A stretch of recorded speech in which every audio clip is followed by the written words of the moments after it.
Hey witches, if you are enjoying Waking Up the Witch, then you're definitely going to want to check out my magical shop, Moonbee's Wellness in Medford, Oregon. We have a curated collection of crystals, incense, sage, witchy books, tarot, oracle, and so much magic made locally here in the Rogue Valley. Whether you're just beginning your witchy path or you've been on this journey for quite a while, we have so many items to support where you are in your journey. And we ship anywhere in the US, so no need to be local. But Moonbees is more than just a shop. We are also a sacred space and supportive to your healing journey. I'm a Reiki master, and I also offer a lot of intuitive sessions, including past life readings and past life regression sessions. And all of this can be done virtually online, so I can help you no matter where you're at. Come visit us in Southern Oregon or follow Moonbees Wellness on Instagram and Moonbees_Medford on TikTok. And remember, magic's this way. This episode of Waking Up the Witch is brought to you by Taylor Pickett Styles. I'm Taylor Pickett, and I am an intuitive hairstylist in Southern Oregon. I offer in-person services as well as online tutorials on how to care for your curly hair, how to properly shampoo your hair. If you're a hairstylist, I offer lots of education and one-on-one consulting on how to build your clientele and take care of your clients. If you're interested in any of these services, please reach out to me. There will be a link in the bio. I also offer organic hair care from Innocence Organic Beauty, and you can also buy that online through me, link in the bio, and also on my Instagram page, Taylor Pickett Styles. I also have a TikTok page if you're into just talking a little bit more deeply about things, going into deeper dives about hair care, self-love, and self-worth. My TikTok handle is Southern Oregon Curl. And don't forget, tame nothing, nourish everything. Enjoy this episode.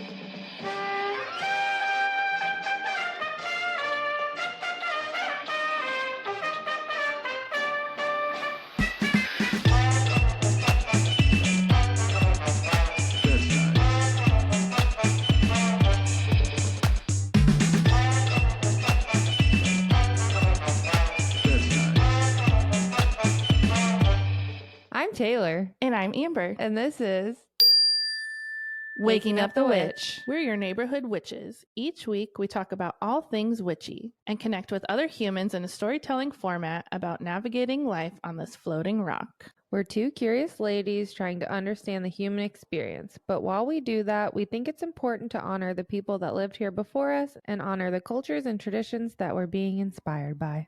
This podcast is about waking up the witch, which means we are learning and growing every day. That being said, we are always open to feedback on how we can do better. The views and opinions of our guests don't necessarily reflect the views and opinions of Waking Up the Witch. Now, let's go, ghouls.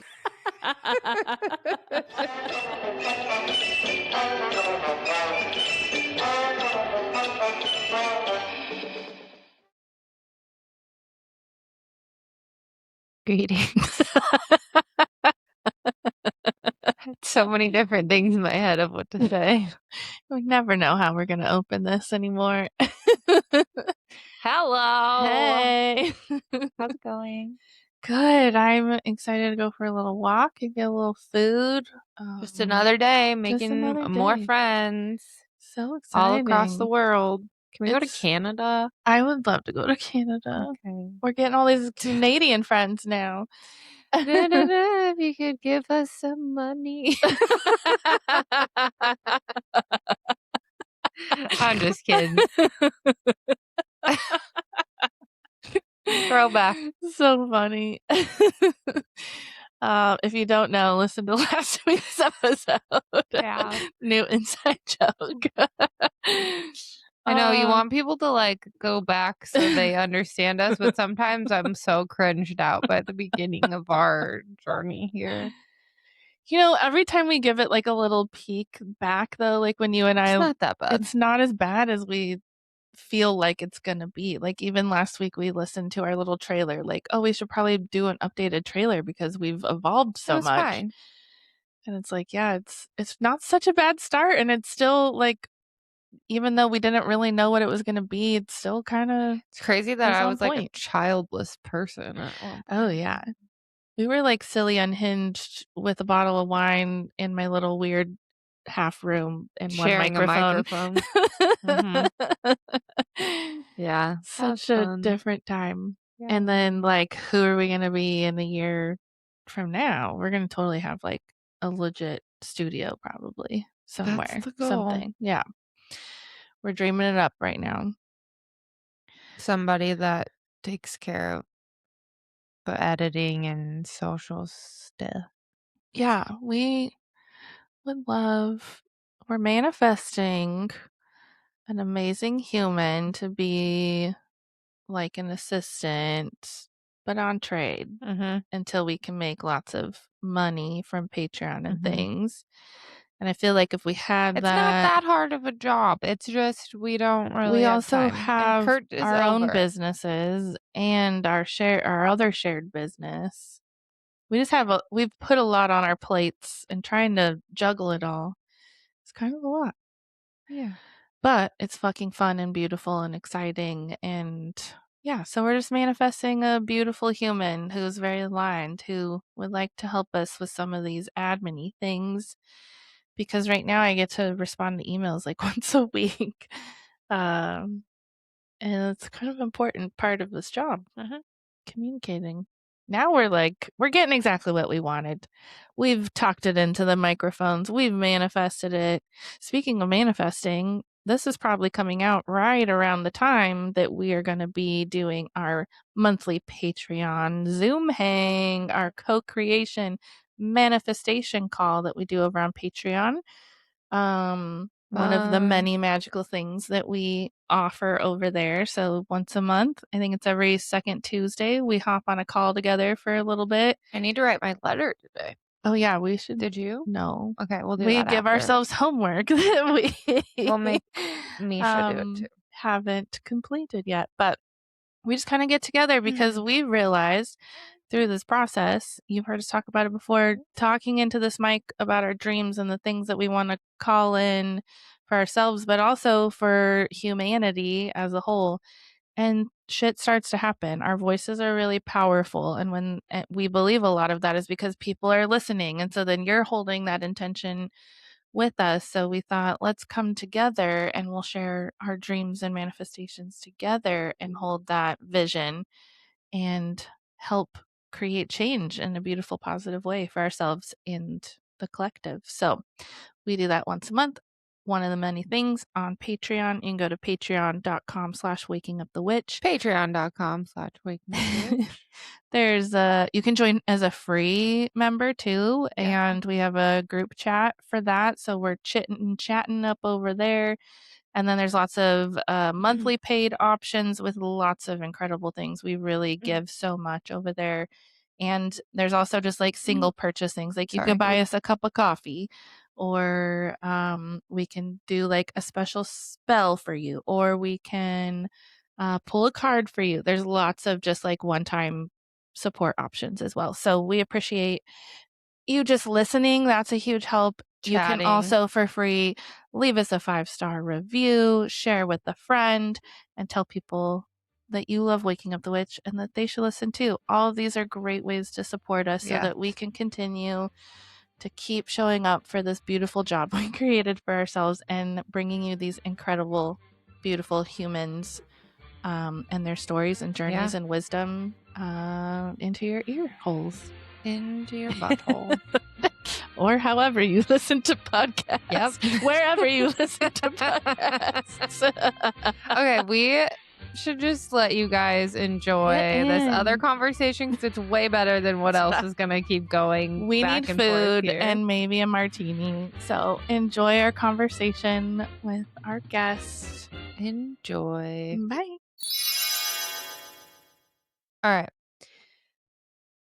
I invite you to close your eyes if you're somewhere safe that you can do that. And we're going to take 3 grounding breaths to connect our energy. We'll take the first deep breath in, hold at the top, and then release out your mouth.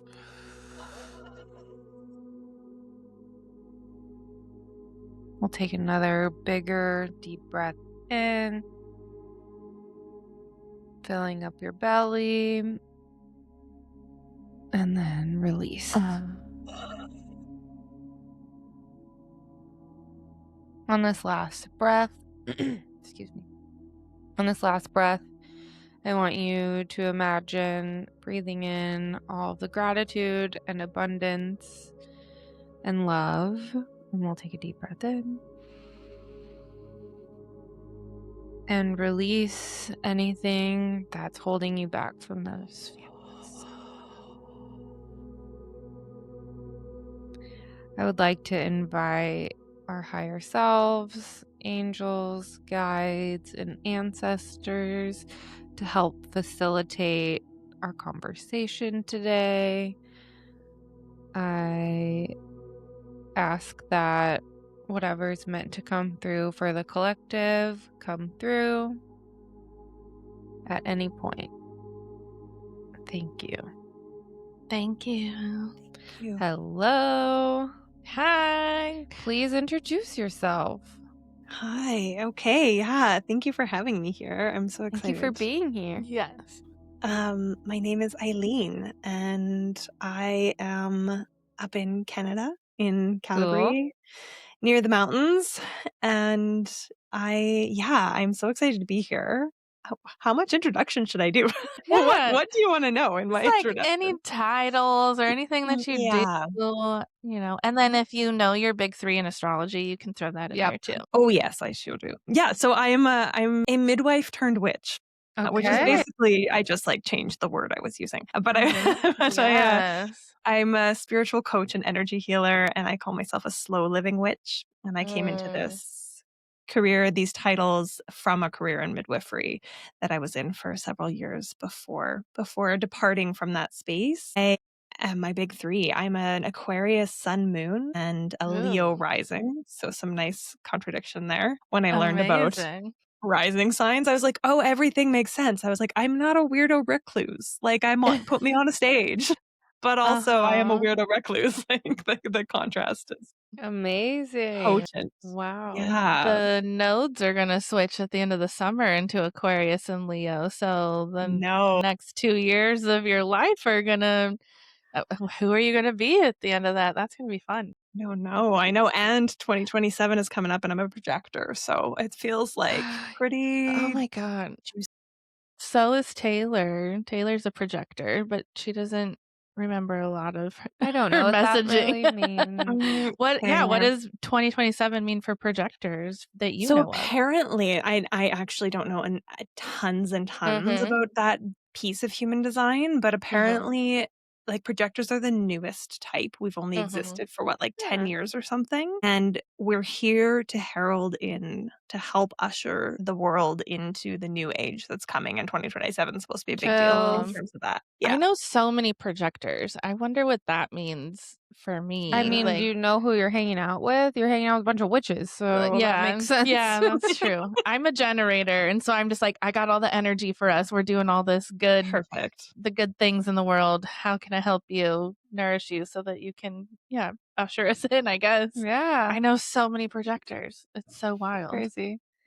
Cool. Well, Okay. hey, you sound amazing already. We're excited to get to know you, Eileen. Yeah, we would love to start from the very, very beginning and give us as much detail as you feel comfortable with. That will lead us up to kind of how you became who you are today. Sure. I had this sudden urge to tell you I was conceived in a barn. Yes, Love This is the it. very beginning. The origin story, my parents were literally living in the loft of a barn. Okay. And they weren't there still when I when I was born. They had a house by that point, I think. But That's good. I was born in Canmore, which is in the mountains, just west of where I live now. And I grew up there. And I grew up always, it's so interesting. I feel like I need to start with like the story around starting to call myself a witch publicly a few years back. And when I asked the internet, as we do, would you be surprised if I started calling myself a witch? Half the people said, "Don't you already?"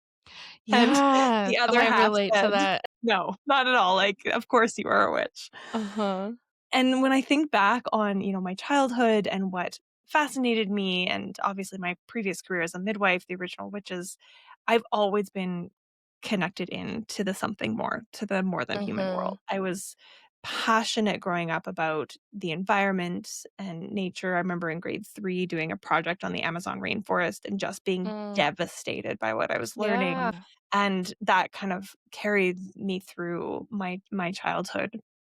I was raised without religion, but I've Mhm. always been fascinated by religion. Mhm. And I think I always had this kind of dancing relationship where I was very much like I was intuitive, but I wasn't aware so much of my intuition. I was very intellectually like turned on, and I did well in school and I excelled, and I was like, logic is, I'm logical, I'm smart in a book smart sense. And yet there was always like this sense of something more. But for a lot of my life, I couldn't name it, and I couldn't acknowledge that it was there for me. I went into religious studies as my first degree. I have a couple Wow. of degrees, but my first was in religious studies because, again, that like fascination with, Mhm. okay, what is this thing that all humans do? It's a cultural thing. Every human Like culture, killing each other over. right? Killing each Yeah. other over, but we've always created meaning and we've always created religion, or Yeah. found it, as it were. Mhm. So that was my first degree while I was still very much like claiming to be an atheist. And then from there, I moved into midwifery and did my midwifery degree, where I got to practice trusting and listening and hearing my intuition a lot more, because as I practiced that path, birth is a really magical space and Yeah. It's a portal. portal. Yeah, and there was this sense that even though I was practicing with, like, evidence-based medicine and science, there were times where it was just my intuition was so loud, like, everything on the surface would look fine, but there was something in my head being like, "It's not fine, like, we're n either shift location or, get some help," and it was always right in those scenarios. And so I started to become a little bit more open to the idea in my logical mind that there might be something more. But at the time, I was in a relationship with, a man who I like to say, there's no atheist quite like a reformed Christian. Mm, And so it was really not even safe for mhm. me to, like, question, is there something more? Could there be Mhm. something to astrology? Could there be, energetic principles that we're just not, able to measure yet with Mhm. science? And it took until I left him for me to really start to explore and get curious, and I think one of the first things I did when I left was order myself my very first tarot deck, and I downloaded an astrology app, and I kinda went from, like, in the span of about 5 years, I went from self-proclaimed very much like, I am an atheist, when we die, we're dead, we're just dirt, that's it, Mhm. to, "Oh, yeah, like, time is cyclical, there's rebirth, there's everything is energy," and I'm a Amazing. full-on witch. Amazing. How old were you when that first, like, came on, when you left the boyfriend and started to dive in? Yeah, husband, left a Oh, Oh, husband. wow. Yeah, Wow. I was with him for 10 years. So, that was a good chunk of my adult life to this point, but, Mhm. I left in 2019, and I'm Mm, 41 now. Can we do math? Is that 6, 7 years? I was 34. Wow. amazing. So you made it past Jesus's age and you're like, "Alright, there's something to this." Yeah, oh, yeah. Didn't even think about that. Yeah, it was, like, not denying this anymore, and the older I get, the more it's such a cool path to be on, because the Totally. more we open ourselves to the experience of the more than Mhm. human, the more than what meets the eye, the more tangible it really becomes, and it's just, like, I think as human society, we've closed ourselves off to so many powerful ways of knowing Mhm. by disconnecting from nature and the Mhm. rhythms, and disconnecting from our intuition, and telling women that they're emotional and hysterical, and not like that's not rational or logical, Right. that those Well, ways of not knowing we have. to be emotional or hysterical, but there's like systems that were built to like make us disconnected so Yeah. Mhm. that we don't know our power, so that we're not like rising Mhm. up against powerful people with a Exactly. lot of money. Like, it's Mhm. definitely built that way, and so it's hard. Sometimes I feel like we wanna take accountability for it, but we have to also recognize that it's, like, not our faults, and if we're Oh, aware yeah. of it, then we can go back to it. Oh, yeah. Yeah. I just did a 2-hour masterclass on the witch wound and how that that Uh-huh. all impacts us and that, like, it's built right into society. Yeah. We're Totally. told very, very clearly from the time we're little not to listen to our bodies, not to Yeah. listen to our intuitive nudges, that our emotions make us less reliable. Like, it's Yeah. throughout society, and it And is. it's It's not still Yeah, new. happening in a lot of areas of the yeah. world too. Can you walk us through kind of what your, like, waking up your witch moments, like, were when you first, bought your deck? Like, walk us through the things that started to interest you and how you found them and what you, like, align yourself with the most now. Yeah. Yeah. I think the first kind of, like, crack in the door of the broom closet Mhm. Cute. was actually, it was before I'd left my ex, my husband. I'd gone to a float tank, and there was a Oh, woman those in are so Calgary. good. They're so I good. was just thinking, like, 30 minutes ago I wanted to do that We have when we were one doing here, our but meditation. I I heard it's went kinda once gross. and it just smelled super mildewy that Yeah. it was, like, really hard to, Oh, you know, shoot. get relaxed. Yeah, I've heard that. Yeah, yeah, they have to be well maintained. The one that I went to, Yes. there's a wonderful witchy woman here in Calgary who every year she would offer a free float to all the midwives for International Day of Oh, the Midwife. wow. I And love so I went and I was kind of expecting, like, what you see, like, white rooms and this, like, spa-like, but no, it was in her house in the basement. And I walked in and there's, like, plants hanging from the walls, and there's, like, Mhm. she's barefoot in a long skirt with feathers in her hair, and, like, the room outside of the float tank room was full of astrology books and crystals and, like, Cute. things that at Whole the vibe. time whole vibe, and you got, like, a 3-hour window to go and, like, be and meditate and then go Wow. into the float tank, and then you came out and did some more journaling, and it was a really cool experience, and I remember Amazing. coming out of that first float and pulling a book of birthdays off the shelf and flipping to my birthday and reading it and being like, "Okay, well, like, we can make meaning where we want to." So I flipped to some other Mhm. pages and read, and I was like, "No, there's something here. There's Wow. something here." And so that was, like, this first little, like, glimmer, and then I didn't get to really explore that until I can't remember if that was maybe a year or so before I actually left my partner, my husband. And when I have this visual of me sitting in my wingback chair down in the living room of this house that I'm in and being on my phone, 'cause that's what we do, scrolling, Mhm. and this woman that I knew from Victoria, BC, who was, like, a friend of a friend, and I'd hung out with her a few times, she was creating this tarot deck, and she was talking about it and how she used it to help, herself journal and things like that, and so that's the deck I bought. It's called Cute. Homebound Tarot, and I still often recommend it as a beginner tarot deck, and it's simple. The descriptions are not super long, they're not convoluted, and it's very geared towards, like, it's almost like a self-help tarot deck. It's Love. really intended to be read or used personally.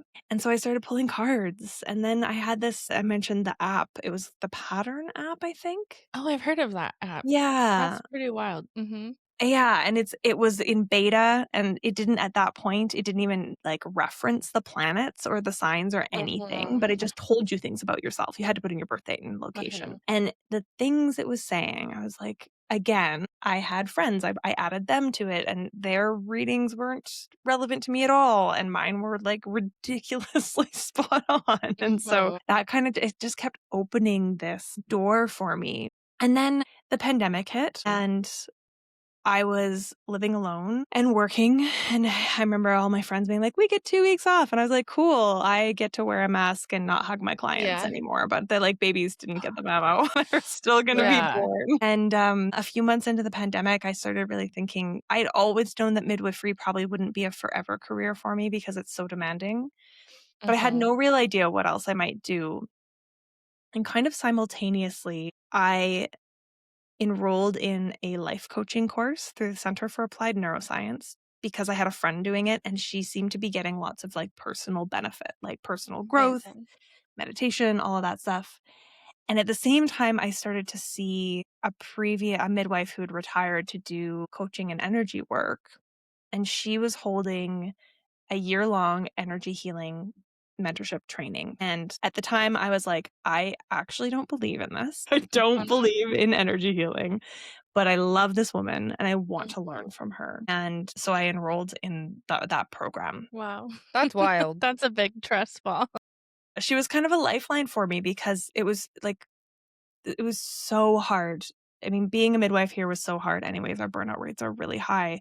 And then COVID on top of it. And I was seeing a therapist and I remember she was great, but she didn't understand. And I could go into Nadine's room and say like, there was 4 babies this week and I can't go off call because my partner's sick. And she knew, like she understood Yeah. at a soul level. And I was like, I just want to sit at this woman's feet. And I don't care that I don't believe this energy healing woo. Yeah. And so that really, I think that set me on very much on the path.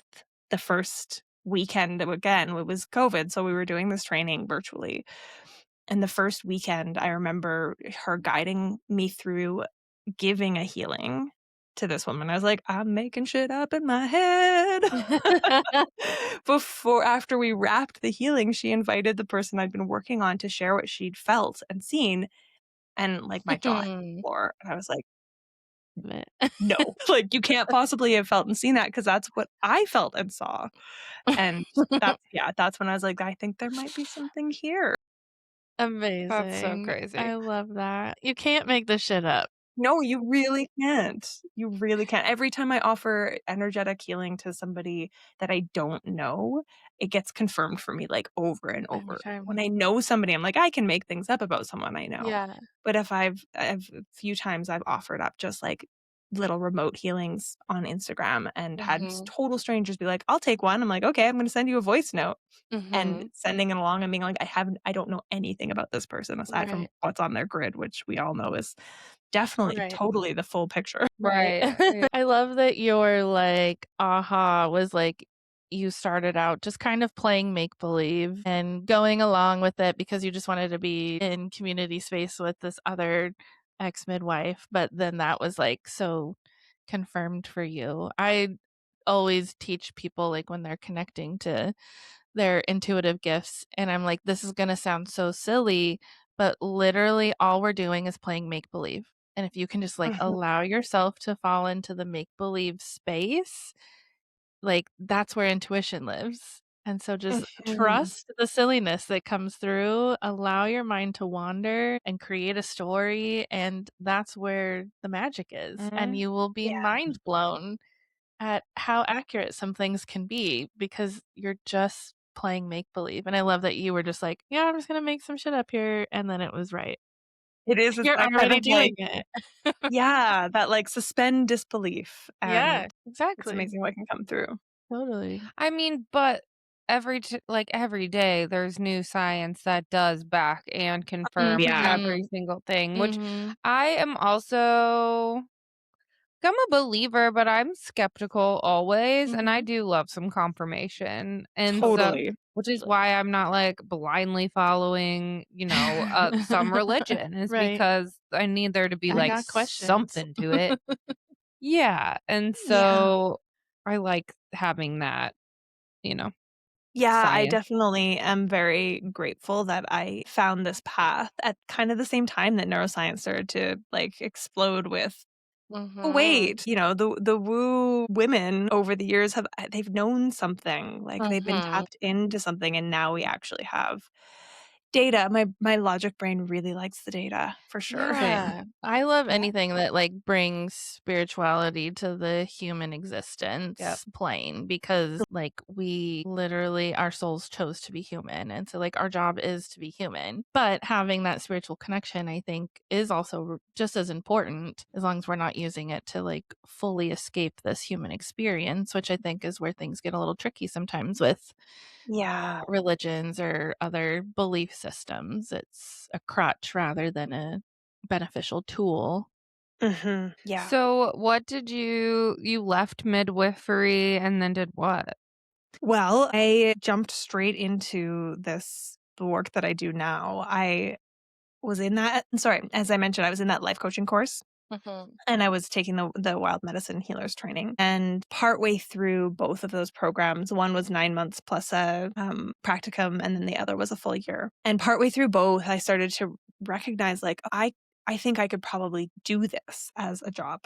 Right. Like initially I was Amazing. like, it's for me, it's self help, it's development. I'll be able to use Mhm. it to benefit my midwifery work. Mhm. And it suddenly seemed like it might be a pathway out. Wow. Now, I will admit I drank the coaching world Kool-Aid and I was like, "This is great. I'm just gonna quit my really, well-paying, stable job, and I'm just gonna replace my income in a few months." Not how that went down. Doesn't work for everybody. No, no, especially starting from, like, pure scratch, right? In Right. Canada, midwives were paid by the government, so none of my I We're had not clients leaving. who kind of followed my journey, but they'd never paid me for anything before. Yeah. And From I'd Canada. never started right. I'd never started a business, and so I fumbled around for a while. I didn't actually start calling myself a witch for the first many months. Mhm. I'm trying to remember the timeline. I don't think it was a full year, but I started in with, like, rest and burnout and people pleasing and good girl syndrome, and, like, Yes. that was the angle that I came into coaching, and I was pretty tentative about, like, I was a coach. I was a neuroscience trained coach Mhm. because I wasn't ready to claim the more woo side of the work. But I did start to hold Wheel of the Year ceremonies right Beautiful. from the get go because something about that tuning in and plugging into the natural cycles of the earth felt really good for me. Mhm. And I was working with a business coach and I had this like flash idea to hold a masterclass called Light Witchcraft for the Woo Curious. And I shared it with her. And that's when she was like, Would you call yourself a witch? And I was like, I don't know. Would I? And that's when I asked Instagram, would anyone be surprised if I started Mhm. calling myself a witch? And so it was things continued to kind of just like evolve and get clearer as I was working with people one on one. I was holding these ceremonies. I offered a couple little courses, and it was interesting to see how what I started with, the piece around rest and taking time and boundaries, it weaves so beautifully into the work that the witchcraft side of things called me into, which is the cyclical living piece, the slowing Mhm. down, sleeping more in winter when we're supposed to be sleeping. And especially for those of us in female bodies that are cycling, paying attention to our cycles and the Mhm. need for rest when we're bleeding and the need for boundaries. And then the witch wound comes in and it's like, Mhm. oh yeah, that's why we're all trained to be people pleasers because it kept Mhm. us safe, literally kept us alive for centuries. Mhm. And yeah, that kind of all just like unfolded and led to me here sitting now. I'm still supplementing my income from my business with serving tables, waitressing because it's easy. Amazing. Yeah. And And fun. and fun and social. It's not like just me in Yeah. my house in front of my computer being like, "Okay, what Totally. next?" Totally. Yeah. So cool. What a fun journey. I'm curious, like, what got you into midwifery? Like, what Mhm. was that calling? How did you start that journey even? Because that is like, yeah, original witches, they were midwives, they were doulas and healers and herbalists. Mhm. So kind of a beautiful, honorable, amazing job to get into and definitely not easy at Mhm. all. Mhm. Yeah. Yeah, my path to midwifery was well, as I mentioned, I graduated from high school, I took a year off. I went to a college and did 2 years of general arts because I didn't know what I wanted to do, and that's when I Mhm. was really, like, fascinated by human culture, so I took anthropology, cultural anthropology, and linguistics, and religious studies, and Mhm. all of these things, and then I took 3 years off and I traveled. And then I came back and went to university to finish that first degree when I decided to major in religious studies. And I was still just like I was like, "I don't wanna be a prof. I don't wanna be, like, teaching and Mhm. researching religious studies for the rest of my life as much as I loved it." And my grandma was a public health nurse, and she'd always been putting this bug in my ear, like, "We're gonna need more public health nurses, like, there's a big wave of them retiring." And so initially, I was thinking about going into public health nursing. But then I read a book of fiction written by Amy McKay, and it was called The Birth House, and it's about midwives in Nova Scotia at the turn of the century. And it was like a piece of historical fiction, but I just remember being so captivated by it. And at the end of the book, there was like a glossary of healing herbs. And I was just like, Wow. like something. I was actually in Bangkok when I was reading that book. I can remember being in my guest house and like going to use the computer in the corner because we didn't have phones that were attached to Mm, computers at that point, and mhm. putting in my 10 baht coins so I could go online to research like midwifery and programs in Canada. And at the time, there weren't any programs. Not sorry, there were programs, but they weren't in Calgary where I live. There was one in Mhm. Toronto and there was one in Vancouver, and both required a considerable amount of community service and stuff to even be considered. And so I came home from that travel and was like, well, I want to go back to school, but I'm not prepared to apply for these programs. So that's why I finished my religious studies degree. And then the year before I graduated from religious studies, a midwifery program was started in Oh, Calgary. wow. You Yeah. just had to wait a little bit. Just Amazing. had to wait a little bit, and thank goodness for my, again, type A, like, book smart, must excel at school because it was a really competitive program to get into. Sure. Yeah. And, yeah, I graduated from that first degree and went straight into midwifery school. So what's midwifery like in Canada? Is it just kind of like so here you only really have a midwife most of the time if you're gonna have a home birth, and then Mhm. there's some centers, but most people choose to just like have a Hospital baby birth. in a hospital. Mhm.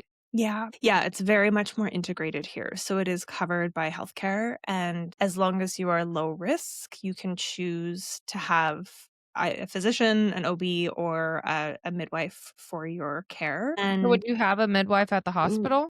yeah, so we have hospital privileges. So I like it's a slightly different province to province, but in Mhm. Calgary, like I had admitting privileges to all four of our hospitals.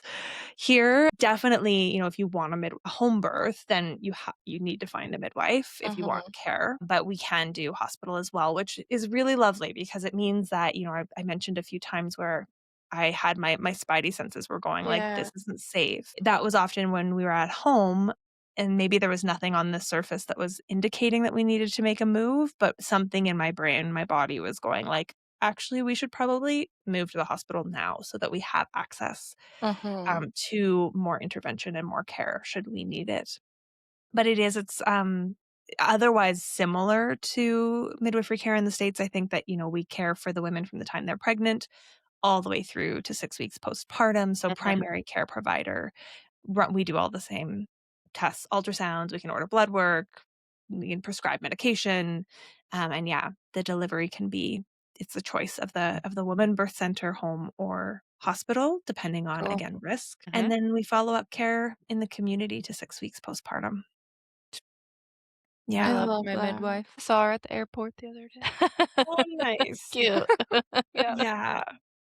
Yeah. Amazing. I definitely miss, I miss everything about it except for the hours. Yeah, it's literally all the And time. I've thought about that too. Like I am obsessed with my midwife and all the midwives I know and the doulas and stuff. I just could not be on call like that. Like I want to have a fucking glass of wine and like hang out Mhm. with the girls. Like I can't imagine just being like, I gotta not do certain things and then drop whatever I'm doing just to go. That seems hard, Yeah. but Yeah. it's admirable. It definitely can wear you down over time, and, the pandemic hurried along my end. I think I probably would have had a Mhm. few more Yeah, good years in me, but it really took away, changed like, it. all the things that we used to refuel ourselves. I used to travel lots and, even just going out for breakfast after an all-night birth with the Mhm. other midwives, all of a sudden we couldn't do that. We weren't allowed to gather Yeah. together because, oh my gosh, if 5 of the midwives at the clinic got together and then Yeah. we got each other sick, like, Ugh. that's no good. So it was just like it Yeah. was really, really tough. Yeah. So you reached out to us because you have a podcast. I Can you tell us do. about that? Yeah. My podcast is called the Woo Curious Podcast. Woo! I went hard into the idea of I think I have this sense of wanting to reclaim words. So Mm. just like the word witch, when I first started using it, my mom actually asked me if I could use a different word because she wanted to share my stuff. And I was like, no, I'll be using that word Oh, what's for, mom's witch wound like? right? Well, and she's, of the generation that for Yeah. her, witch just meant like, evil, dark, Right. green skin, warty, thirst for children. Mhm. Mhm. Um, and for me, it's that reclamation of the term Yeah. and so much more. But Us the too. word, Mhm. yeah, yeah. And I think for most of us who are using that term, it's so much more. Mhm. And the word woo is similar, right? Like the word, if you say woo or woo woo, it definitely used to mean crazy, not all Mhm. there. My dad was sharing what I was doing with some friends and he said, like that woo stuff. And they thought he was being rude about me. And he's like, no, like Mm. that's the word she uses. But yeah, my podcast came about. It was originally with a fellow projector, actually. She's a priestess. And I was just like, I want to talk about things. I want to Mhm. get my conversations out in the world. And so we started podcasting and just talking about kind of the basics and, divine feminine energy and crystals and allies and ancestors and just kind of the gamut of what people might be curious about, but not be sure, how to talk about it or where to look for information. Mhm. And I think we did it together for a year and a half or so before she decided that it was not the direction that she was headed with her own business and practice. And so we amicably parted ways. She now has Attuned to Your Alchemy as her podcast. And I just carried on and I started having guests. And I feel like, I don't know, the title is maybe a bit misleading at this point because it's a lot more than just woo curious, but you're Mhm. welcome if you are only woo Mhm. curious. Mhm. And It's I the talk exact about, same Yeah. thing we're right? doing in the beginning Yeah. and everything. Yeah. Like, we just wanted I didn't know much and she knew more about me. So a lot of times it'd be like her telling me stuff and me just being like, Tell me everything. curious. And then we would deep dive on different topics and then started getting guests. But we do make sure that when our guests are speaking, we tell them, like, oh, could you simplify that a little bit? Mm. Because they're, someone that is here might not be spiritual at all or on the same level in their journey. So just like breaking Mhm. it down. I mean, we're doing the same thing. I love Mhm. it. Yeah. Yeah, and it's just such a fun, like, way to have conversations that are Hmm. so Totally. rich with people that you might otherwise not. And I'm finding Right. myself a lot more lately, speaking to bigger issues in Yeah. Yeah. under the lens of spirituality and the woo, but, Tell us more about Yeah. that. We love bigger issue yes, conversations here too. I know you do. That's why I reached out because I was like, "Ooh, ooh, this is gonna be good." Yeah, I we think can't keep our mouths shut and we won't. no, nor should Somebody we. asked me the other day because we have an event company called Moonlight and Magic, and it's like witchy pop ups. And she's like, well, what does that mean? Like, what is it to be a witch? I'm like, first of all, you're with a client. And how much time do you have? But I was like, it's just like my version of feminism and just reclaiming, the word. And then I just was like, just being like a loudmouth bitch, like somebody that refuses to shut up because I would have been burned for having an opinion. Like, I'm not Mhm. really Mhm. doing spells like that all the time. Like, I'll sit in ceremonies sometimes, but like, I still can be a witch just because I have an opinion and I fight for others. Like, that it Mhm. can be that simple. Totally. Yeah. Yeah, it can. I often refer to, I don't know if you know Carmen Spagnola. She wrote a book called The Spirited Kitchen, and Oh, Spells for the Apocalypse is her more recent cute. one. She's a witch in Canada, and I'm just trying to find. I usually have it right behind me, but her definition of witch is along the lines of, if praying to my ancestor tree and standing up for collective liberation for all and reclaiming the rights of my body. This is a little less eloquent than she Yes. said that, but she's like, if all of those things make me a witch, my friend, I am that, Yeah. and Yes. it's I have so powerful. chills. Yes. You'll Ooh. have to send us that. Yeah, I will. I was, like, trying to, like, discreetly find it in my I mean, I know I have it somewhere in my Canva, but Yes, I love that. Exactly. I just like all of these posts that are like, witchcraft's not political. Like the fuck it is. Right. Literally, we were burned for being witches. It's like one of the most political things Mhm. that it could be. Yeah, yeah, completely. I think that, witchcraft's not political comes from the same kind of place as everybody who's yelling at anybody who has a business and is saying, "Don't bring politics into it." Like, no, we have to. Yeah, we have We have to. to. Mhm. Because Especially as women. especially as women, because we have to make sure we don't let them silence us again. And Exactly. make sure we're allowed to have a business. Yes. Yeah. Yeah. Right? Without somebody else signing off on it for us or Mhm. Totally. telling us what we can and can't do. And I think it's, witchcraft has always been about the Mhm. collective. Mhm. That's where it came from, was the wise women, the healers, the people in the village that others turned to for advice, for support, for help, for healing, for connection with the more than human that we are intimately connected to and have forgotten. And Mhm. of course it's political. It Yeah. is matriarchy. Well, Like, that's as what you're I saying was that, I'm gonna like, say 100%. witchcraft is Yeah. matriarchy. It There's is the about taking care of the vulnerable yes. and doing what you can to help liberate all. Like, we are not liberated until all are liberated. And Mhm. there's, the fight never ends, at least not for a while. Hopefully one day, maybe not in our Hopefully. lifetime. I would love for it to happen in our lifetime, Oh, but it's happening in whew, your lifetime. It will. I would love to witness it all go down. It will. I feel like that's why we all chose to be here during this time because Yeah. crazy shit is going down and we know that we're a part of it. Hmm? Yeah. Yeah. Yeah. And we don't want to be the ones who it's so interesting with, everything that's happening Sorry. in the media and down in the States. Like up here, we just consume all of your media because that's what Oh happens. yeah, you Yeah. don't even have to deal with what with the idiot that we have. I forgot. You're so lucky. Except that I we mean, it does do. affect The It everybody. whole does. world Yeah. does. Yeah. Like, I there's yes. no getting away from Yeah. him and the pain that he's causing and the helplessness of being in a country where I can't even vote him out. Is Yeah. Yeah. Neither can we apparently because it's all fucking rigged. it's very rigged. Yeah.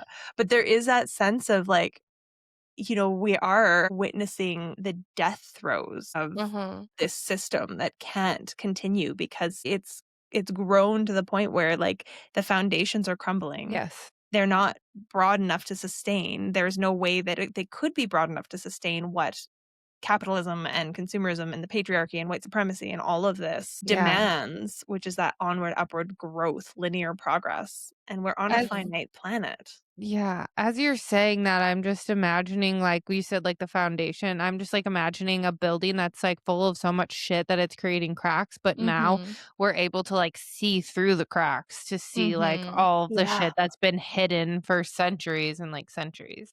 Yeah. Yeah, I'm in the most fabulous book club. We read dense, very heady material that I would never probably pick up on my own, but we read a book called Hospicing Modernity a while back, and now we're reading Outgrowing Modernity. What is And modernity? modernity is this. It's what we're living in. It's Mm, it's the modern times. It's everything. I mean, as with all words and definitions, modern. Okay, got it. yeah, modernity, like Yeah. we could call it, post I don't know what the actual term that social scientists are Mhm. using right now, but that's a really good way of describing this moment that we're in where, individualism and consumption and Mhm. the hierarchies that are built into our society, that's all part of this modernity piece, and it's crumbling. And she actually Yeah. does use the analogy or the metaphor of a house whose Yeah. foundations are rotting, and The talks a tower lot is about coming for the us. tower is coming down, and talking a lot about like, okay, how do we compost Yes. all of this shit? There's a lot of shit. How do we compost it, and how do we dream a different way forward? Wow. Because Mhm. we're gonna have to dream it because we've not Mhm. Yeah. seen it. Like, there's Exactly. not. There's no Yeah, we don't examples. know what it feels like or looks like, but it can't be what it is now, and it can't be built on the same structures. I'd say back to inconvenience. Not everything has to be fucking convenient or productive. I'm Yes. so over it. I'm over it. things need to be inconvenient to be accessible. That's just Yes. how it is. And that doesn't mean it has to be hard, but like you don't just need to like push a button and have your food or your plastic product that you feel like you need at the moment like delivered to your door. It's Mhm. good. You slow living. Like we need to grow our food and be in community. And I another argument like with some of my clients, I'm not arguing with my clients, but like she was saying how she doesn't think AI is that bad because it helps her be productive. And I'm like, do you need to be that productive? Like, it doesn't really fucking matter. Slow Mhm. down. It's not, you don't need to create every single thing you could create all at once just for some like capitalistic situation, I guess. And so, Yeah, yeah, it I'm is over that convenience and hyper production. Like, we need to slow it down.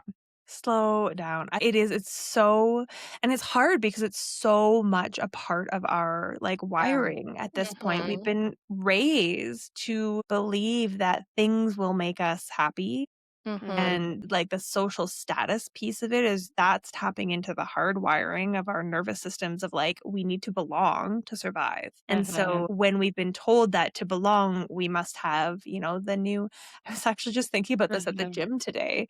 I have one pair of leggings. Uh-huh.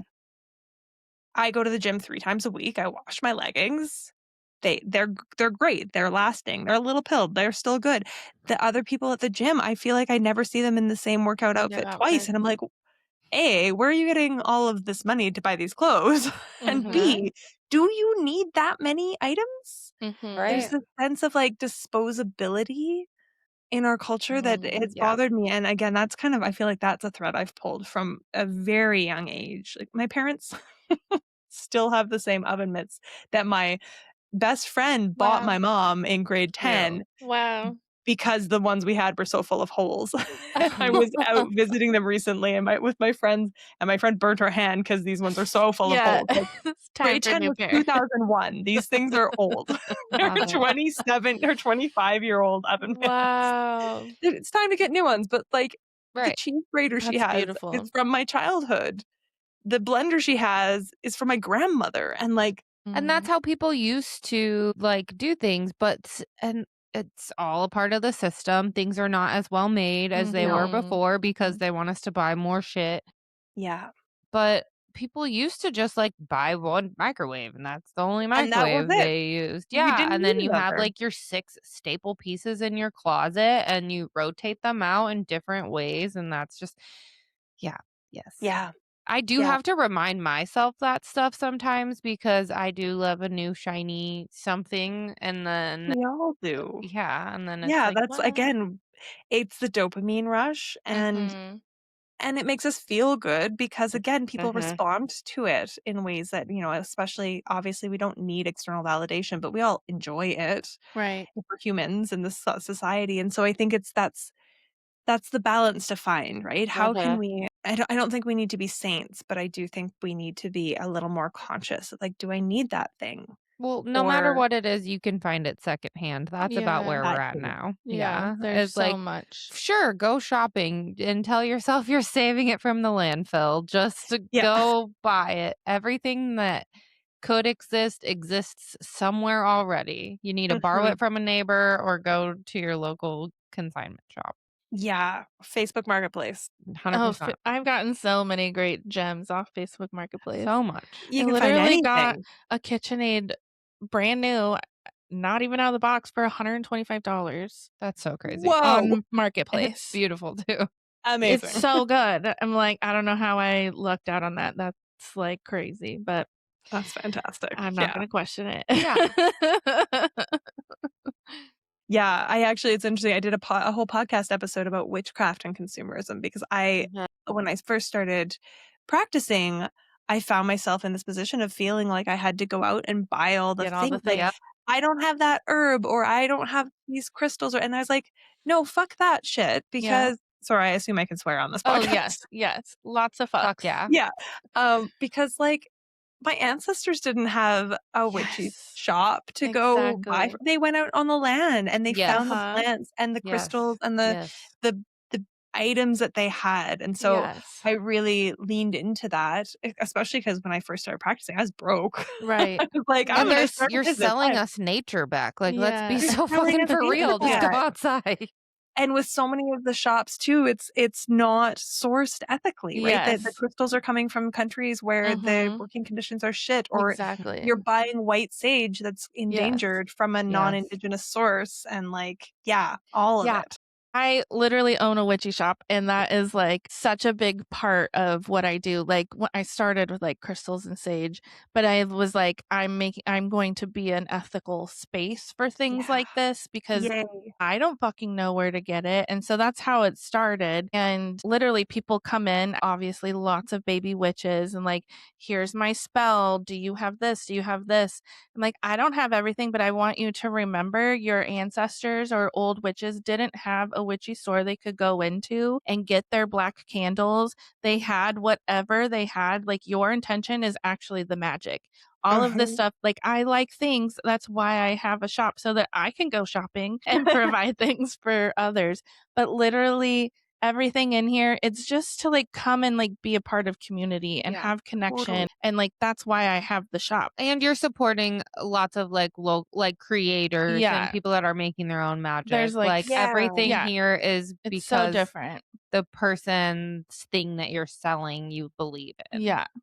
Yeah. Yeah. We have over 20 local creators in here that I do consignment with. Like, there's so much, but it's like, and then we have like a free library we call the Witches Cupboard. Like, it's so anti-capitalism, anti-consumerism, but like, for if you want to like come and support something good in that way and consume Yeah. things, like, we try to make it the best I mean, people are going to possible consume resource. anyways. You may as well give Exactly. them an ethical option. Exactly. But like, Yeah. I love that you bring that up because I think so many people feel like, well, I can't do the spell because I don't have, you know, Damiana. Where do I get Damiana from? And I tell people, like, You have rosemary and a quartz. Like, you're exactly. good. Like, literally anything can be charged. Your intention, even if you have absolutely nothing, you have a piece of paper and a pen. And you know what you can do is you could write Damiana on the piece of paper and put it next to your spell work, whatever you're doing. And the energy of that is there because you say so. Like, everything you need is within you. And so, you know, you don't need to buy all the things. I don't even know what that is. It's one of my favorite herbs, and it's going to be in the Moonbees cocktail that's coming out this weekend downstairs. Is it the one with the almost trumpet flower shaped flowers that like droop? You know, I don't even know what Damiana looks like now that I mention Let's it, look but it up. I've had it in tea. I've had it in herbal smoke blends before. I actually used Damiana when I was trying to quit smoking cigarettes like forever ago. Someone Cool. recommended smoking it because it's really good for anxiety and stuff like that, helping to So calm the nervous cute. It's a little system. yellow flower Yeah, on it's like a little almost yellow like flower. mint looking Yeah. leaves. Very cute. Oh, it is so cute. I'll put it in Yeah. the screenshot. And it has like a really nice flavor. If you like, I really like to do like mint, Damiana, rose, chamomile, and then like if you can do like a little honey or something. Oh, Nice. so good and so good for your nervous system. So Mhm. yeah, anyways, like our ancestors did not have access and they still got shit done. And so can we. Mm-hmm. Yes, for So sure. could you tell us a couple of like your favorite guests or like your favorite episodes or topics that you've kind of deep dove on? Oh, that's a great question. I feel like I'm so bad at answering stuff like that when I'm like, on the spot, but I have the internet at my disposal. So Literally I can every time we do an episode, it's like, oh, that's That my was the new best. favorite. Like, right? I it's know. like every conversation's so juicy. It's hard to be like, that was Or my like favorite. what have you talked about lately? We could do that. So Yeah, you don't well, have to I think like pick favorites. one of my favorite conversations was the reason I found you was with Maritza Schaefer. Oh my god, we Because- love her. I know. She came on and we were like, this is good. This Yeah. I listened to her episode with you. Yeah. Oh, I nice. did. Cute. Yeah. Yeah. And I felt like I was like, we could go so much deeper, but that conversation really lit Yes. me up. And I love that it was like that she comes from a lineage of witches. And I was Yes. just Yeah. like, the envy of being connected. that was a really beautiful conversation. I'm really enjoying the I actually one of the episodes that really went off was the one that I talked about AI recently, and like AI content is killing human creativity or something along that lines. I'm not sure, but I Yeah. think my YouTube titles are different than my main podcast titles, but talking about just that again, yeah, using AI to help support as a solopreneur, sure, but then this recognition that the voices I was hearing, I was reading an email from somebody that I've really enjoyed reading their emails over the years, and all of a sudden I was like, all I can see is AI. Yeah. Like the pacing, the cadence, and then I'd be writing and I was like, I sound like AI because it's Mhm. what I'm consuming, because that's how we feed our Wow. creativity. So And so deep. yeah, it was just a really I haven't even thought about Yeah. that. I had a thought the other day that I'm grateful it came around because I felt like I was stupid for a long time and that I had to be like perfect for people to respect me or like to have some kind of like Value. importance and value. Yeah. And so I used AI to sound smarter, but now people don't want AI. So if I sound a little dumb, it's just because I'm human and that's even better than being AI. So if we take it away now, it's like it's good it had a moment, but now I feel more comfortable speaking from my true self. yeah. Yeah. Yeah, I'm enjoy it, I use it, but I use it for, structure stuff. So I'll be like, here's my, ranty 5 paragraphs of information that I wanna put into a 1-hour workshop. Can you build me an outline, please? Mhm. And so it's just Kinda giving me organize it it. organized Yeah. bullet points, and then it's still me doing the Yeah. talking, and Totally. same if I'm using it for something like I can't think of what I wanna go onto social media and write, so give me some prompts, but, I've moved for a little while there, I was letting it do some more of my, writing and creating Yeah, Mhm. emails and same. stuff, and then I was like, actually, no," and, to your point, Yeah. you know, do I need to put that much out? Do I actually Right. need to be creating that much Mhm. productivity? Um, yeah, it's an interesting That's dance. so hard because it literally is like it sounds like I mean, you are supplementing, as you said, but it is like you're trying to build this life of Yes. purpose and joy and helping to tend to the world in this really unique, beautiful way. And, in order to do that and sustain yourself, you do have to be producing. And so it is Mhm. kind of this hard like give and take. Like no matter what, we are in the system where we need Yeah. to And we're talking over this podcast because of technology. right. Like, we Right. have access to you're in fucking Canada. Like, Yeah. we Yeah. are grateful for it for sure. Yeah, I Yeah. yeah, it's so wild. It's hard. Like we are in such a different age. It's gonna like you were saying earlier, it's gonna look so different than like we can even imagine because we don't have the blueprint for it yet as things start to like shift and change and deconstruct and Mhm. when the tower falls, we have this fresh I think foundation we to just blame rebuild, but billionaires again on this one. It's like, I kind of don't think that well, yeah, your the AI search on how to put something into Right. something smaller is gonna really affect the world. It's these people building data centers with no accountability and like doing stuff and like using it for war. It's the same as me using a fucking paper straw when Taylor Swift is going 45 minutes in her private jet. Like, mhm. Right. yes, we should take some accountability, but we aren't really the actual problem. No, I And so it's know. like, do what you can, but be easy on yourself because at some point you kind of can't do anything. Yeah, and even Yeah. if we all the little people were to stop, it would still be Be an overpowered, issue. yeah. Yeah. Yeah, it's not we're not the problem. I mean, we can do our part and not contribute more, but, little things, I switched when the information came out about ChatGPT and its connection to ICE and funding the Yeah. war, I was like, "Okay, I'm outta here," Out. and I switched to Claude and Anthropic because they are declining to be involved in that. Yeah. Mhm. I'm sure they're not 100%. saints, but at least the values align a little Yeah. bit more. They're That's they're been the hard doing part okay. over the past year or so, like, great, can't have nice things, I guess, Ugh, like, Right? having to give up all these things, like I mean, Target, having to give up Spotify. Target last year, Spotify. Spotify, Yeah. I've been um off Amazon for ages. That yeah, that was, I think, like, an easier one for a lot of people. out here, like, we're not, like, super rural necessarily, but, like, in the spectrum, like, we're the biggest city, and we're not a big city Mm. for hours away from us. So, Mhm. like, Amazon can be kind of hard sometimes, Right, because it's the you know. only way to get some of the things. Yeah. Yeah, and so I again, the big Again, billionaires are the within problem, it's like doing what you can, but, like, how badly do we need this? Or, how big of a necessity is this? Or can we wait?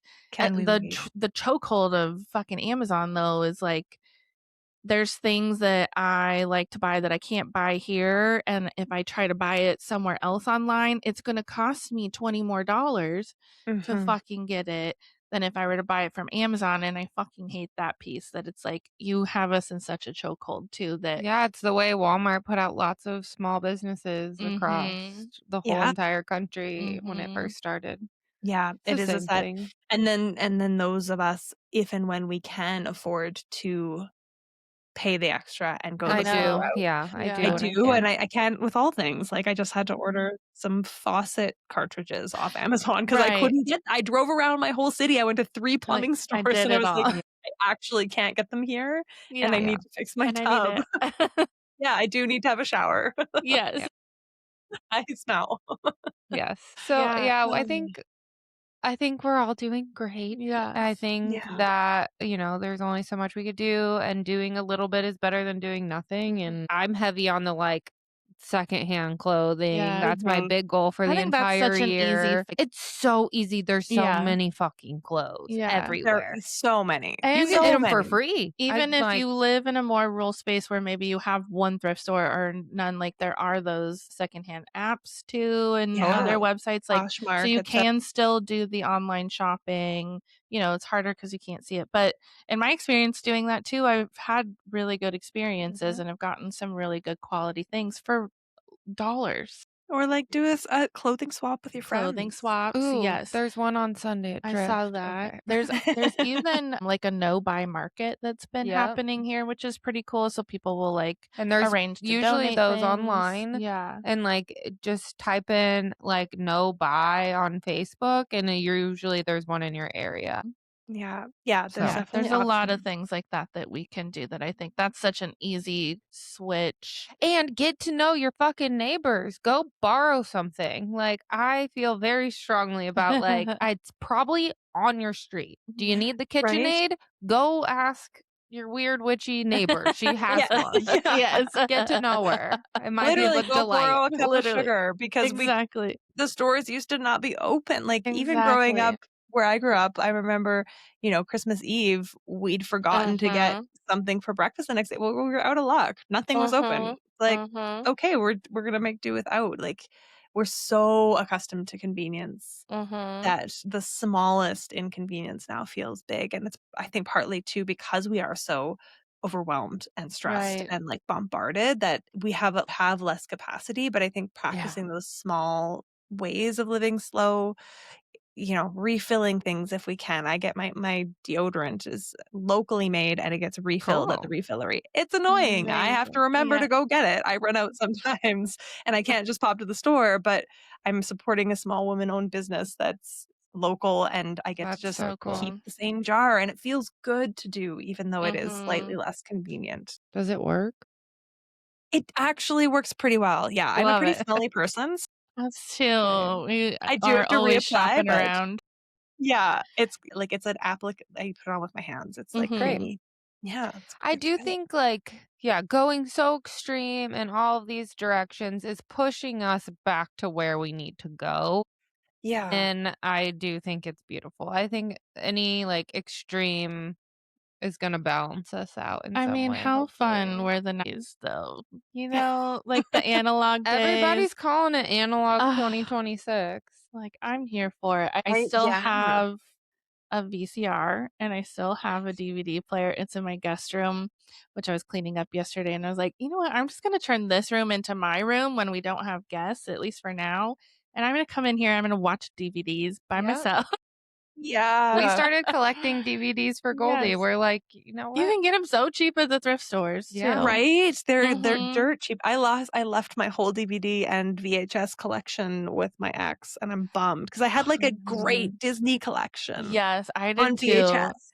I used to move around, like, every year and just, like, boxes and boxes and Mhm. boxes of VHS tapes and stuff, and, right before I moved to Denver, I was like, "Okay, I gotta stop hauling this around. Where the I fuck am I gonna know. put it? I'm moving into someone else's living situation." And I Mm, had, like, a whole bookshelf double stacked, like, over 200 that I just been collecting for years and years and years, and now I'm like, "Damn, I would be yeah. winning 2026 if I still had Right? that." Yeah. But, Well, thrift I can stores. go yeah, I'm gonna go start collecting again. Also, when the apocalypse happens, like, you need something Right, to walk. Like, exactly. you're gonna have power, but I was gonna say, how are we gonna be your powering that? generator. Yeah, until the Yeah, gas runs out. exactly. Well, We'll what be doing a lot other more storytelling in the dark. Yeah, yes, see, under there we go. candlelight. What are some other, like, slow living things that you've adopted that feel really important and valuable and also easy to, like, integrate into our busy lives?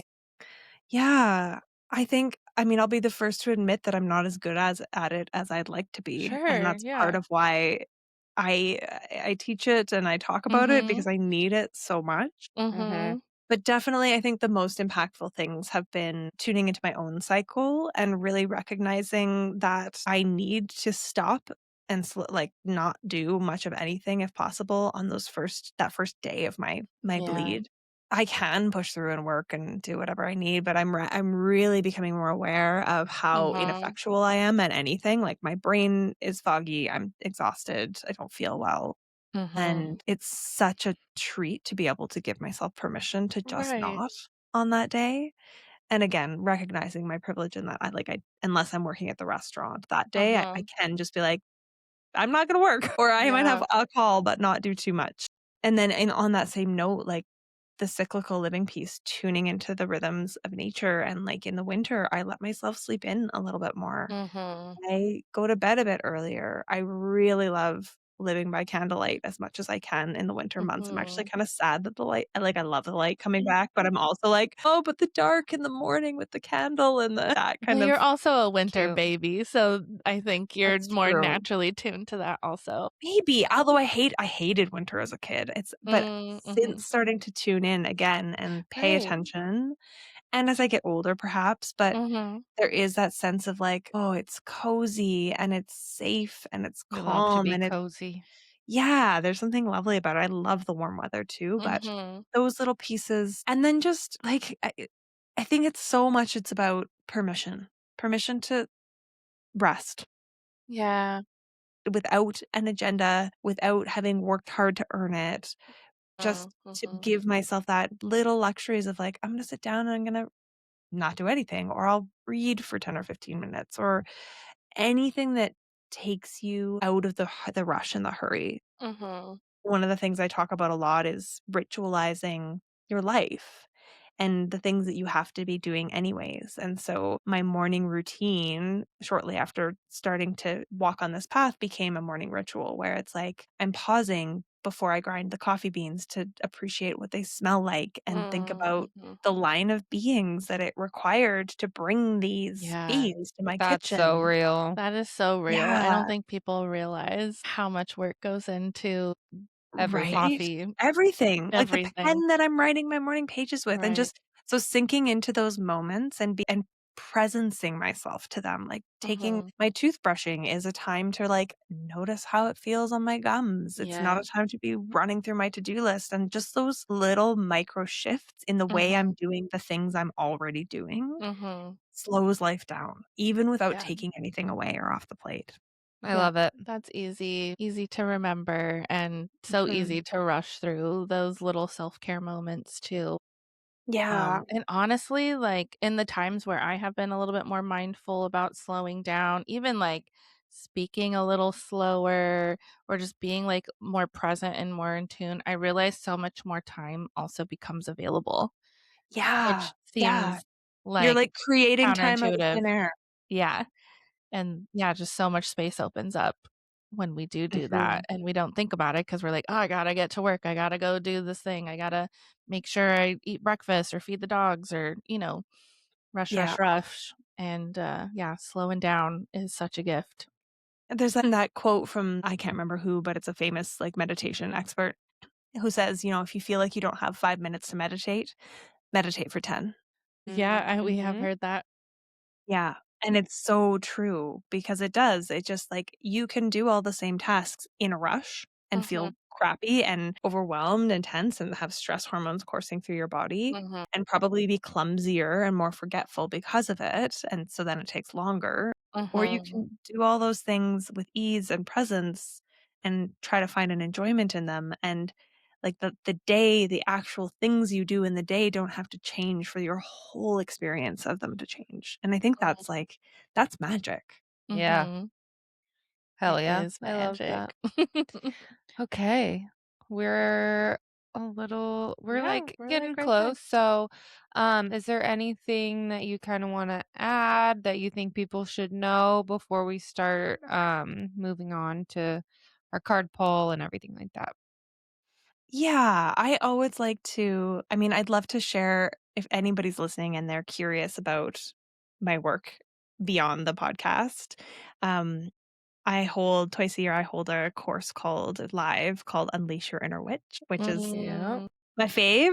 Its subtitle is Beginner's Course in Witchcraft for the Woo Curious, but it's so much more than that. And what I'm recognizing as I continue to run it is like I have alumni coming back over and over again to experience the course amazing. again. So it's a beautiful kind of introduction into the work and really roots us into this space of ritual and connection with nature and the seasons and the cycles of our bodies. And it talks about tools and, all those things that we can use. But I often talk about it as a different way of moving in the world.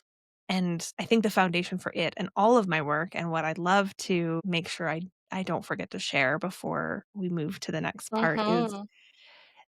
something that I say often is let yourself be right.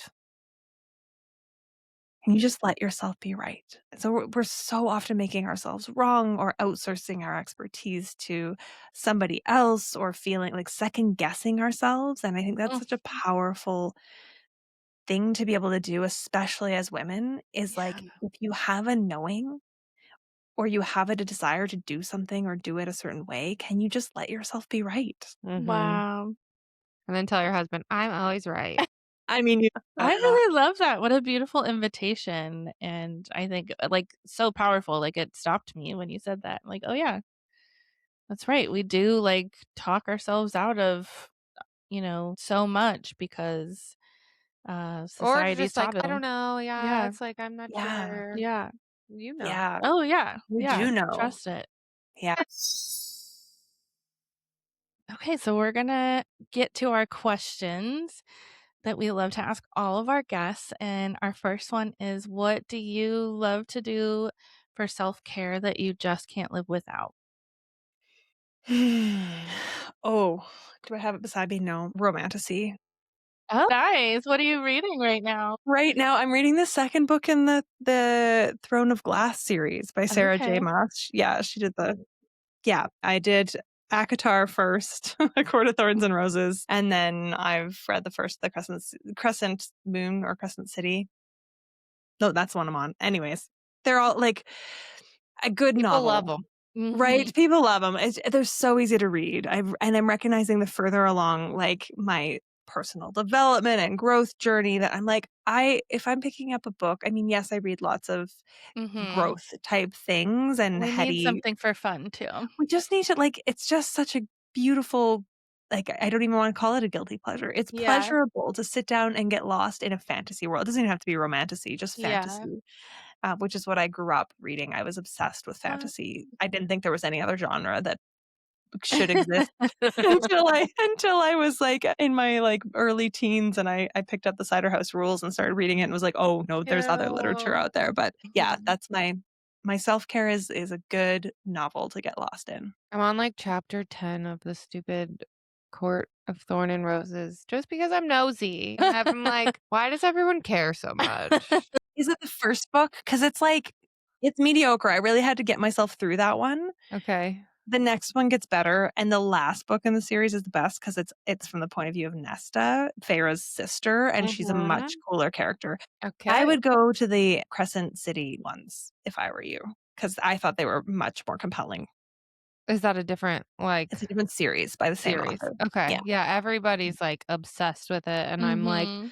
and I saw some of Sarah J. Maas's interview on Call Her Daddy, and I was like, okay, she seems like super awesome. So I'll try it. Yeah. And I'm like so bored in all my books right now. I devoured like a ton of Kristen Hanna books and like cried all I could cry. And so now I'm like trying something new. Right. Yeah. Yeah, I definitely found the first book. I was like, this isn't great literature, but it creeps up on you. And I'd say book 2 is where it gets good.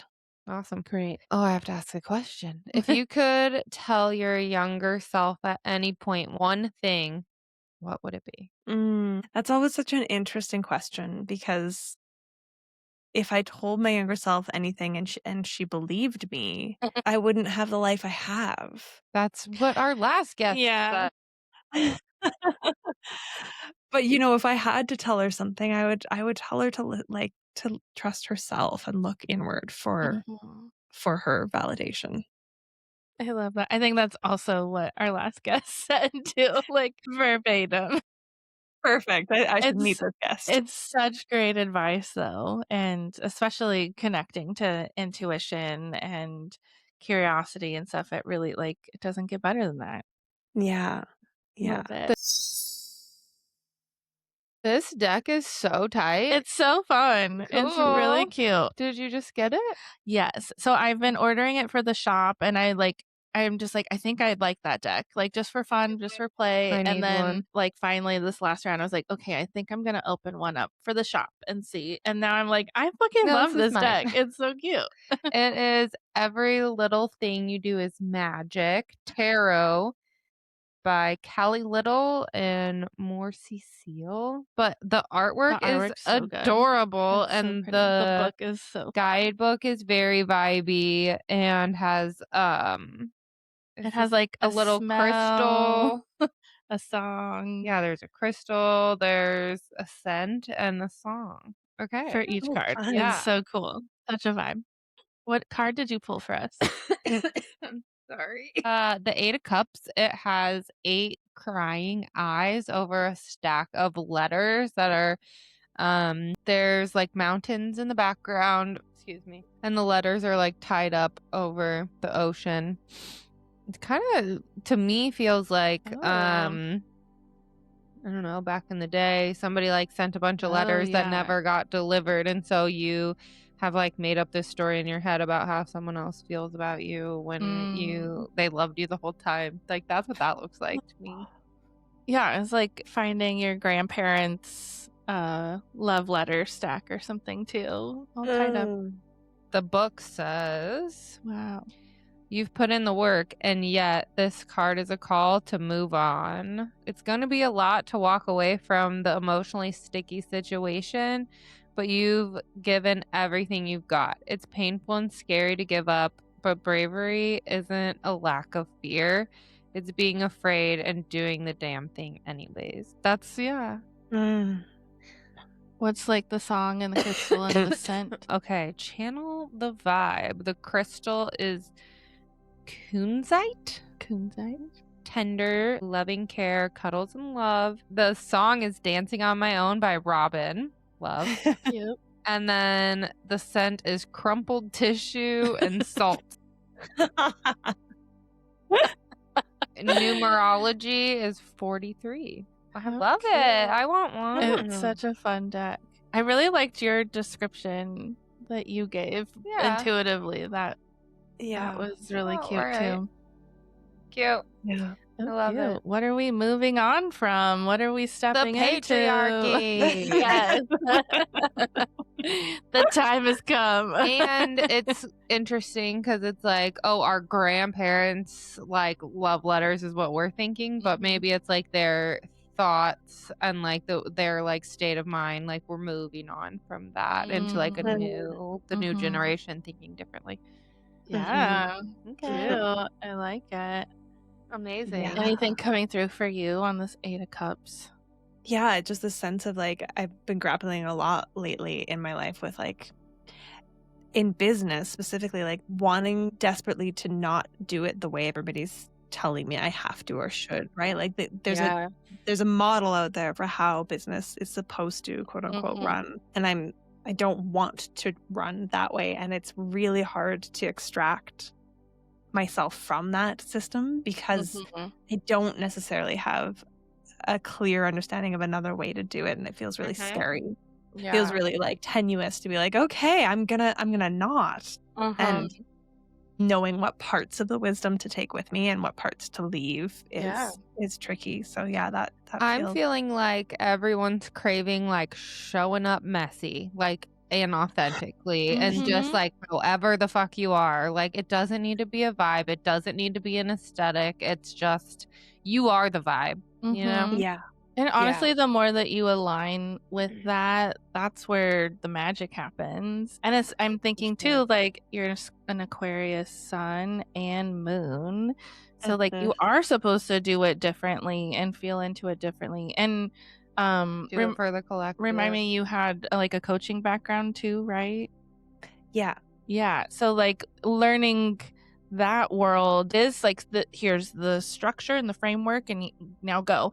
And so like really deconstructing from that too, allowing yourself to like let it flow through you the way that it's supposed to. And when we show up authentically, that's when the lights turn on and it just gets better and better and better. It's so true. Yeah. I was feeling really stagnant and then I was like, oh, I get to just, I don't know, March is joy month.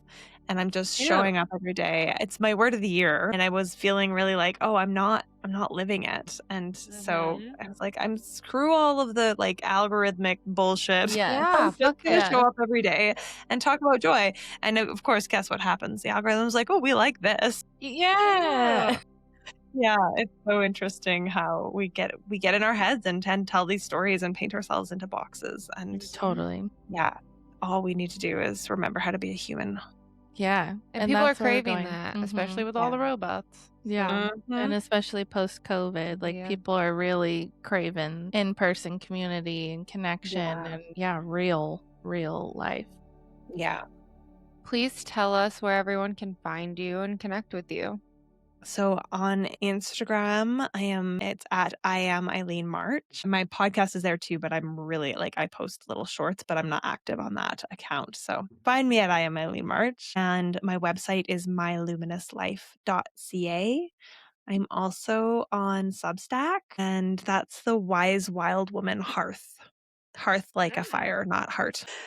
Yeah. And then Insight Timer. If you like to do meditations, I've got a witch wound healing activation on there. On Insight Timer? Yeah. Oh my gosh. Congratulations. That's so cool. Thank you. Yeah. It's such a beautiful platform. And that's, I think I have it. I am Eileen March there as well to be as consistent as I can. Girl. Main spots. If you head to my website, you'll get my pop-up right now is a free witch wound masterclass, but you can also listen to that on my podcast. Amazing. Oh my gosh. So fun hanging out with you. And we get to hang out again next week. I'm so excited. Because we're going to be on the Woo Curious podcast. Oh, I'm nervous. Oh gosh, we don't need to be nervous. I'm excited. I've never had two people on at once. So this is going to be fun. It'll be so fun. Yeah. It'll probably be a bit of a longer episode than my usual because we got things to talk about. Yeah. Yes, we're excited. Great. Thanks so much for being on Waking Up the Witch and reaching out to us and connecting. We're so grateful for technology in this world that we get to be here on screen together and over the interwebs. What a cool fucking world we get to live in right now, even when shit's crazy. Yeah. Indeed. Thank you so much for having me. It's been a real pleasure. Thank you. This episode has been produced by my husband, Curtis Burgess. Make sure to follow us on Instagram, TikTok, and YouTube at Waking Up the Witch. And if you have any questions, comments, or concerns, please email us at wakingupthewitch@gmail.com. And don't forget to head over to the link in our bio on Instagram for all the ways to connect with both Amber and Taylor. and go to moonbeeswellness.com for all your self-care and witchy needs. We love you. Bye. Bye. Ow.